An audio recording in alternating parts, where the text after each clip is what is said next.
요한계시록 1장 9절. 찾으신 줄 알고 봉독합니다. 나 요한은 너희 형제요 예수의 환난과 나라와 참음에 동참하는 자라.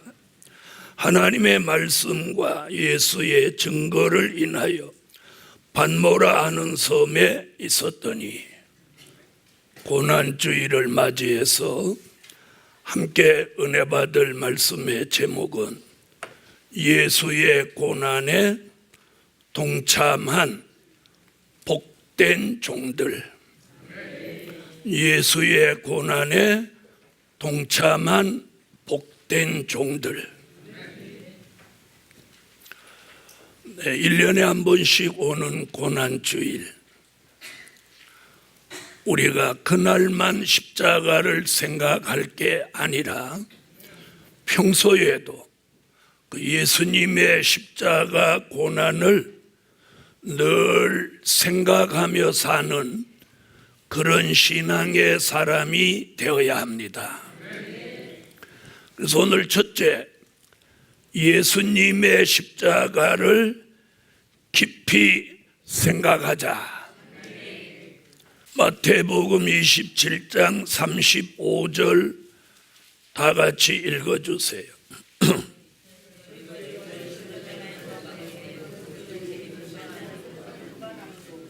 저희가 예수를 어디에? 십자가에 못 박았다. 이렇게 분명코 나와 있습니다. 자, 예수님의 십자가. 이사야 53장 1절로 12절에 보면 대선지자 이사야는 하나님의 아들 예수 그리스도가 인류의 죄를 대속하기 위하여 십자가를 지고 돌아가신다는 예언을 했습니다. 그 중에 5절에 보면 그가 채찍에 맞음으로 우리가 나음을 얻었고 그가 찔림으로 인하여 우리가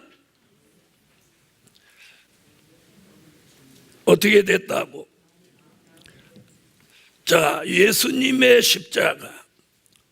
자, 예수님이 그냥 십자가만 지시는 정도가 아니라 십자가를 지고 골고다산에 올라갈 때 채찍에 맞고 또 양손과 양발에 십자가에 못 박히는 것으로도 모자라서 가시로 엮은 면류관을 예수님 머리 위에 강제로 이렇게 찔러서 씌웠습니다. 그리고 제일 마지막에는 옆구리를 창으로 로마 군병이 사정없이 찔러서 피와 물을 다 쏟으시고, 마태복음 27장 45절로 50절 사이에 보면 마지막 운명의 시간에 엘리 엘리 라마 사박다니, 나의 하나님 나의 하나님 나를 버리시나이까, 이런 슬픈 고백을 하시고 십자가에 달려 운명하십니다. 여러분, 골고다 언덕 위에 주님이 십자가를 지실 때 좌측에도 우측에도 십자가를 지고 가는 두 강도가 있었습니다. 그러니까 그날의 십자가 사형이 세 사람이 이루어졌는데 두 사람은 강도고 중앙에 십자가를 지고 돌아가시는 분은 예수님이에요. 자, 두 사람은 자기 죄값을 지고 십자가에 달려 죽었고, 예수님은 죄가 없으신데도 온 인류의 죄를 대속하시기 위해 십자가를 지셨고, 이것이 하나님의 사랑, 하나님의 뜻을 이루시기 위해서 주님이 십자가를 지고 돌아가셨습니다. 자기 죄값으로 십자가를 지는 건 당연하죠. 그러나 죄 없으신 예수 그리스도가 우리의 죄를 대신 지셨다는 것, 우리는 이걸 잊어서는 안 됩니다. 이걸 잊어버리고 살기 때문에 주일날 교회도 빠지고 또 세상에서 아무렇게나 막 살고 또 주의 일을 소홀히 하고 세상 사람과 똑같이 사는 것이 바로 십자가를 잊어버렸기 때문입니다. 여러분, 우리는 예수 그리스도의 십자가 공로가 아니면 죄의 값을 치러야 됩니다. 그래서 야고보 1장 15절에 보면 욕심 잉태한 즉 죄를 낳고 죄가 장성한 즉 사망을 낳는다고 했어요. 그러니까 죄값은 사망입니다. 그러므로 오늘 우리가 고난주의를 맞이해서라도 예수님의 십자가를 깊이 생각하는 그런 신앙의 사람이 되어야 합니다. 예수님은 우리에게 이렇게 말씀하셨어요. 네가 나를 따라오려거든 내 몫에 태인 십자가를 지고 나를 따라오라. 오늘 예수 그리스도가 나를 위하여 십자가에 달려 돌아가신 그 공로, 그 역사를 바로 깨닫는다면, 그 사랑을 진심으로 알고 분별한다면, 다시 말하면 예수 그리스도를 믿는 믿음으로 인해서 오는 고난을 감수하라는 거예요. 내가 주의를 지키기 위해서 오는 고난, 예수 믿으라고 전파하기 위해서 오는 고난, 교회의 막중한 사명을 감당하기 위해서 오는 고난, 또 주의 일을 전파하기 위해서 움직이면서 전하면서 오는 고난, 어쨌든 예수 그리스도 그분으로 인하여 내게 어떤 불이익이나 고난이 오는 걸 그걸 과감히 지고 갈 수 있으라는 거예요. 그런데 우리 시대에는 점점 자기 몫의 십자가를 지고 가려고 하는 사람보다는 그걸 벗어버리고 가려고 하는 사람들이 많다는 거죠. 다시 말하면 예수로 인해서 고난받기를 좋아하는 사람이 없는 시대라는 거예요. 우리는 오늘 예수로 인해서 오는 고난을 자기 몫의 십자가로 여기고 그걸 지고 가는 걸 영광으로 알고 그걸 감당하는 걸 기쁨으로 알아야 이 신앙이 바로 된 신앙입니다. 어떤 사람은 예수로 인하여 욕먹기 싫어합니다. 그런데 성경은 예수 믿는 거로 고난을 당하거나 또 욕을 먹으면 하늘의 상이 크다, 그리고 그 사람이 복이 있다, 성경은 우리에게 이렇게 말씀하고 있어요.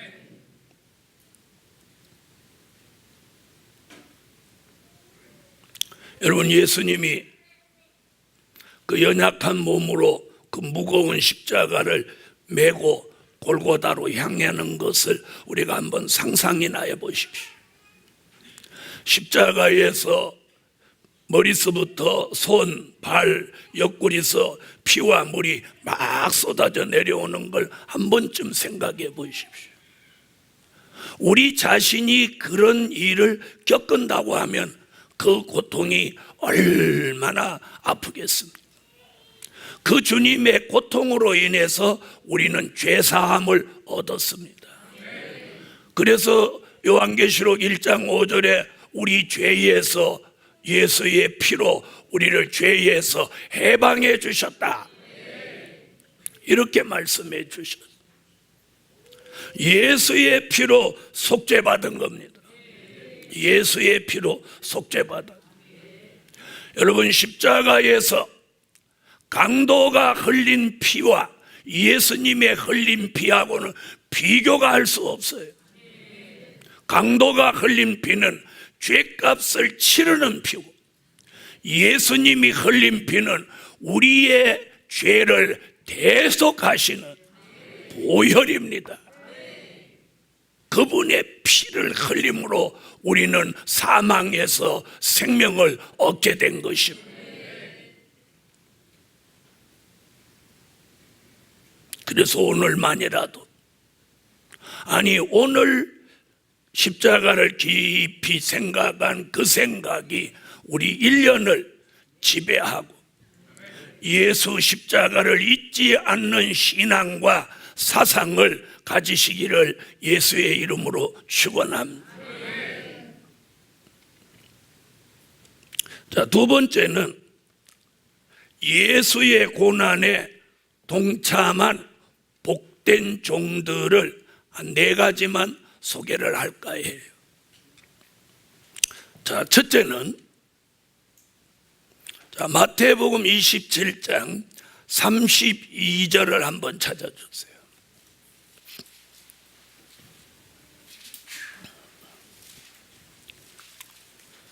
마태복음 27장 32절 읽어주세요.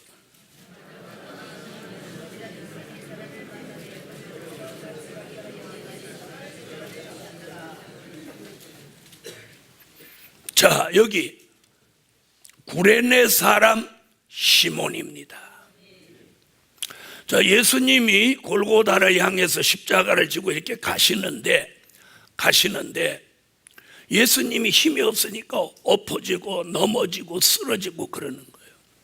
그 로마 군병이 채찍으로 때려도 안 되니까 그 주변에 있는 사람 중에서 이 구레네 사람 시몬이 몸이 좀 좋았는지 체격이 좋았는지 그 사람을 불러다가 억지로, 성경에 보면 억지로라고 나오죠? 자, 억지로 같이 가게 하여 예수의 십자가를 지웠더라. 아멘. 저는 이 구레네 사람 시몬이 굉장히 복을 받은 사람이다. 저는 오늘 이렇게 말하고 싶어요. 아멘. 자, 이런 생각하기 달려서는 원망 나올 수 있어요. 그런데 성경 마태복음, 마가복음, 누가복음, 요한복음을 다 한번 찾아보니까 구레네 사람 시몬에 대해서 쭉 나오는데 어느 구절도 그가 원망했다, 불평했다, 기분 나빴다, 속상했다 이런 구절이 전혀 나오지 않는 거예요. 그런 구절이 나오지 않는다는 건 억지로 십자가를 지기는 졌지만 그가 기쁨으로 갔다. 기쁨으로 갔다. 구레네 사람 시몬은 복을 받은 사람이죠. 예수님이 가장 힘들어 하실 때 십자가를 대신 지었다는 거. 그래서 성경에 마태, 마가, 누가, 요한복음 각 서에서 구레네 사람 시몬이 억지로 십자가를 지고 갔다 기록이 나오는 거예요. 여러분, 그 당시 다른 사람들이 객관적으로 보았을 때는 야, 저놈 오늘 죄수 더럽게 나빴다. 야, 쟤 엄청 오늘 고생하겠다. 이렇게 생각했을지 몰라요. 그러나 십자가를 지고 가는 구레네 사람 시몬은 기쁨으로 갔어요. 감사함으로 갔어요. 영광되게 갔다는 거예요. 그 이유는 성경의 기록이 원망했다, 안 좋았다는 말이 없기 때문에 그렇게 한번 추상해. 그랬을 때 구레네 사람 시몬은 얼마나 복된 사람입니까? 이 지구상에 어떤 사람이 예수님의 십자가를 대신 진 사람이 있단 말입니까? 어떤 사람이? 유일하게 단 한 사람, 구레네 사람 시몬. 구레네 사람 시몬. 거기에 구경 나온 많은 사람들 중에 단 한 사람, 하나님의 아들 예수 그리스도의 십자가를 대신 지고 간 그 사람. 이 사람이 복된 사람이 아니라면 누가 복 있는 사람입니까? 여러분, 오늘 우리 시대에 복음을 위해서, 교회를 위해서, 주를 위해서 어렵고 힘든 걸 감수하려고 하는 사람이 점점 없어지고 있는 시대. 이런 시대에 오늘 구레네 사람 시몬 같은 사람이 우리 교회도 기독교에도 필요하다 이 말이에요. 시작은 억지로 지었지만 그 진 십자가를 기쁨으로 지고 갔을 걸 생각하니 과연 다른 사람이 보는 것 같이 재수 없는 사람일까요? 그러나 구레네 사람 시몬의 입장에서는 영광된 축복으로 알았을 겁니다. 내가 지고 가는 이 십자가가 하나님의 아들 예수가 지고 쓰러지는 저 십자가를 내가 선택받아서 대신 질 수 있다니 얼마나 기쁨으로 그 산을 올라갔겠습니까? 여러분, 우리는 어떤 삶을 살고 계십니까? 그 많은 사람들이 예수님이 십자가를 지고 엎어지고 쓰러지며 노마의 군병의 채찍에 맞는데 많은 사람들이 다 방관했습니다. 제자들까지도 방관했습니다. 누가 나와서 예수님의 십자가를 부축하는 사람도 없었고, 제시 내가 질 테니까 십자가를 내게 맡기라고 소리친 사람도 없었고, 자원한 사람도 없었습니다. 다 도망갔습니다. 예수 혼자 그 십자가를 감당하려고 피를 흘리시는 유일하게 구레네 사람 시몬이 억지로 졌지만 그는 영광된 십자가예요. 억지로 졌지만 복된 십자가예요. 억지로 졌지만 기분 좋은 십자가를 그는 지고 갔습니다. 여러분, 우리도 구레네 사람 시몬 같은 삶을 살자는 거예요. 여러분, 지난 수년 동안 여러분은 복음을 위해서 어떤 십자가를 지셨습니까? 교회를 위해서 어떤 십자가를 지셨습니까? 예수님 대신 어떤 십자가를 여러분은 구레네 사람 시몬같이 지신 일이 있습니까?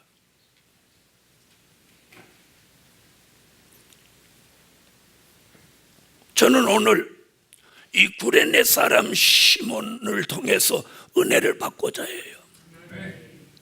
억지로 지은 십자가지만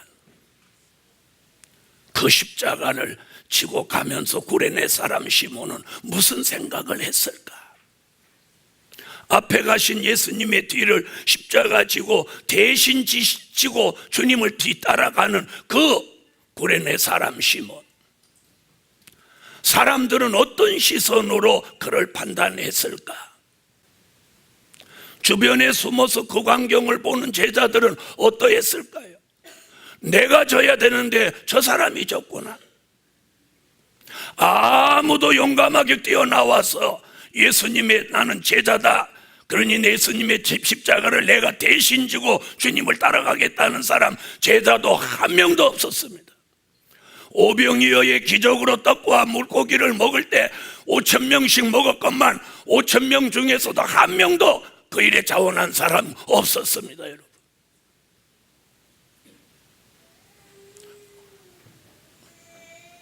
성경은 딱 한 절, 구레네 사람 시몬이 억지로 예수님의 십자가를 대신 졌다, 딱 언급이 한 절뿐이지만 그 속에 담겨져 있는 많은 생각들을 우리가 추상해 보면 구레네 사람 시몬이야말로 역사적인 사건의 주인공입니다. 역사적인 사건의 주인공. 제자들도 예수를 다 버리고 제자 중에는 예수를 팔아먹은 사람까지 나왔는데, 구레네 사람 시몬은 제자도 아니고 예수님에게 떡을 얻어먹은 적도 성경의 기록에 보면 나와 있지 않습니다. 다만 예수님이 십자가를 진다고 하니까 구경 나왔겠죠. 그런데 그가 십자가를 지고 예수님의 발자취를 따라갈 수 있었으니 이것이 영광된 자리가 아니고 무엇이. 그날에는 재수없게 보였을지 모르지만 오늘에 와서 성경을 들여다보니 구레네 사람 시몬이야말로 복 있는 사람이요 가문의 영광을 나타낸 사람, 그래서 오늘 예수 고난에 동참한 복된 종들 첫 번째 이 시몬을 저는 제일 1번에다 올려놨어요. 구레네 사람 시몬. 그리고 오늘 많은 생각을 해봤어요.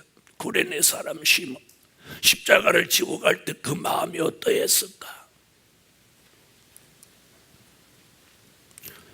자, 두 번째는 사도 바울입니다. 로마서 8장 17절로 18절에 보니까 그가 현재에 받는 고난은 장차 나타날 영광과 좋게 비교할 수 없다. 내가 율법을 전하면 어찌 핍박을 받으리요, 십자가를 전함으로 내가 핍박을 받노라. 내가 훗날 영광을 받기 위해서는 오늘도 고난을 받는 것을 피하지 않는다. 고난도 함께 받는다. 그래서 바울은 로마에서 천막을 기워서 팔면서 두란노 소원에서 밤낮으로 말씀을 강론하고, 바울의 외침이 유럽 전역으로 퍼져가며 복음의 전파가 세계적인 역사가 이방에까지 전해지게 된 것. 그래서 사도행전 9장 15절은 바울은 이방의 복음을 전하기 위하여 택한 나의 그릇이라고 기록해 놓고 그 사명을 끝까지 감당하며 예수를 위해서, 복음을 위해서 그는 고난이 와도 그걸 두려워하지 않았고, 그는 마지막 순교의 길에서 단두대 칼 밑에 스스로 목을 갖다 놓고 순교하는데 주저하지 않았습니다. 이런 종들이 있었기 때문에 구레네 시몬 같은 사람, 그리고 바울 같은 종들이 있었기에 기독교의 복음이 대한민국에까지, 우리에게까지 온 것입니다. 세 번째는 순교자들을 생각합니다. 계시록 6장 9절로 11절에 보면 수많은 순교자들이 예수 그리스도의 복음을 전파하기 위해서 미지의 땅으로 달려가서 주 예수를 믿으라고 외치고 거기에서 과감히 목숨을 내어 던졌습니다. 그들은 계시록 6장 9절로 11절에 보니까 지금도 하나님 보좌 앞에서 순교자들끼리 기도 모임을 가지고 이 세상을 심판하고 자기들의 핏값을 갚아달라고 오늘도 밤낮으로 부르짖고 있습니다. 그들의 부르짖음을 통해서 계시록 7장 1절로 4절에 마지막에 하나님의 뜻을 인마진 종 14만 4천의 수가 채워진다고 성경은 기록하고 우리에게 알려주고 있습니다. 네 번째는 오늘 본문에 말한 사도 요한입니다. 요한계시록 1장 9절에 사도 요한은 이렇게 고백합니다. 나 요한은 너희 형제요 예수의 환난과 나라와 참음에 동참하는 자라. 자, 사도 요한은 요한복음 19장 23절로 27절에 보니까 다른 제자들, 예수 믿는 사람 다 도망갔는데 예수님의 모친 마리아와 그리고 사도 요한이 예수님이 십자가에서 피를 툭툭 떨어뜨리고 물과 피를 쏟고 계신 그 십자가 밑에까지 따라갑니다. 그 정도의 사도 요한인데 왜 십자가는 대신 안 졌나, 그런 생각으로 아침에 해봤어요. 사도 요한이 그것까지 다 해버리면 구레네 시몬은 복을 못 받으니까 하나님이 복을 분담해 주셨구나. 십자가를 지고 올라가는 일은 구레네 사람 시몬, 선택받은 사람이에요. 자, 억지로 지게 했지만 저는 선택받은 사람이라고. 그리고 사도 요한은 예수님 십자가 밑에 가서 예수님의 유언을 받는 일을 했구나. 사도 요한에게 주님은 유언하십니다. 자기 모친 마리아를 사도 요한에게, 사랑하는 제자 요한에게 이제부터 너의 어미다. 그 성경 기록을 보니까 그날부터 사도 요한이 마리아를 자기 집에 모셨다. 그 유언을 받들은 거죠. 자, 사도 요한은 훗날 주 95년 반모섬에서 이 고백을 합니다. 나는 예수의 환난에 동참한 자다. 그리고 앞으로 예수 그리스도의 나라가 계시록 11장 15절 같이 이루어지는 날, 나는 그 나라에도 참여할 것이다. 복음 받은 여러분, 오늘 고난주의를 통해서 제가 네 사람을 등장시켰습니다. 구레네 사람 시몬, 사도 바울, 순교자들, 사도 요한. 우리는 이 네 사람들이 겪었던 예수의 고난에 동참하는 삶을 우리가 살아야 됩니다. 내가 예수를 전파하는 일, 복음을 전파하는 일, 교회를 받드는 일에 내게 어떤 십자가 같은 고난이 온다고 해도 그걸 피해가지 않아야 됩니다. 그걸 내가 감수하고 지고 갈 수 있는 사람이라야 십자가와 연관이 있는 사람이요, 십자가의 축복을 받을 사람입니다. 그 고난을 벗어버리고 그 고난을 피해간다면 그 사람은 십자가와 상관이 없는 사람이 아니겠습니까, 여러분? 자, 예수의 고난에 동참하는 사람, 결국 예수 그리스도의 나라에도 참여한다. 이것은 확고한 만고불변의 진리입니다. 여러분, 그리스도의 나라에 참여하기를 원합니까? 그러면 예수 십자가 이걸 벗어버리지 마십시오. 그래서 오늘 사도 요한같이 예수의 고난에 동참하는 그런 복된 종들이 모이는 예루살렘 교회가 되시기를 예수 이름으로 축원합니다. 구레네 사람 시몬같이, 사도 바울같이, 순교자들같이, 사도 요한같이, 반모섬까지 갔던 사도 요한은 거기 오신 주님과의 만남을 통해서 요한계시록이라는 어마어마한 책을 기록에 남겼고, 우리 교회는 웬일인지 웬사랑인지 그 진리, 그 복음의 중심에 서서 그 말씀을 전국에 세계에 전할 사명을 감당하고 있는 교회입니다. 그러므로 예루살렘 교회여, 구레네 사람 시몬같이 십자가를 지고 가는 일을 두려워하지도 말고, 피해가지도 말고, 방관하지도 말고, 사도 요한같이 예수의 고난에 동참함으로 복을 받는 교회가 됩시다. 결론은 그리스도의 나라에 동참하는 복입니다.